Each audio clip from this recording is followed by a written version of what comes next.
मनसेतून निलंबित झालेले खेडचे माजी नगराध्यक्ष वैभव खेडेकर यांचा अखेर भाजपमध्ये प्रवेश झालाय। भाजपचे प्रदेशाध्यक्ष रवींद्र चव्हाण यांच्या उपस्थितीमध्ये खेडेकरांनी भाजपमध्ये प्रवेश केलाय। भाजपमध्ये खेडेकर यांच्या प्रवेशाचा मुहूर्त तब्बल 3 वेळा पुढे ढकलण्यात आला होता। त्यामुळे त्यांच्या राजकीय भवितव्यासंदर्भात चर्चा सुरू झाल्या होत्या। पण आज झालेल्या पक्षप्रवेशाने या चर्चांना पूर्णविराम मिळालाय।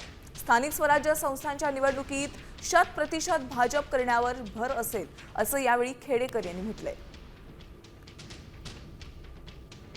पक्षप्रवेश होणार होता, मात्र तरी देखील कुठे घोडं अडलं होतं, कारण की पक्षाच्या हकलपट्टीचं पत्र पडलं बाहेर। त्याच्यानंतरून वेगळ्या टीका सुरू झाल्या, परत थांबवण्याचा काय प्रयत्न झाला, परत नंतरून तुम्ही इकडे गाड्यांचा ताफा देखील घेऊन आला होतात, रायगडावर देखील गेला होता, त्यानंतर डोंबिवलीत जाऊन गेला होता। काय झालं होतं ते? बघा, काही गोष्टी असतात, एखादा कार्यकर्ता पक्षात असल्यानंतर आणि तो बाहेर गेल्यानंतर काही गोष्टी असतात, त्याचं महत्त्व म्हणा, त्याचं काम म्हणा, या संदर्भात काही गोष्टी अनावधानाने झालेल्या असतात।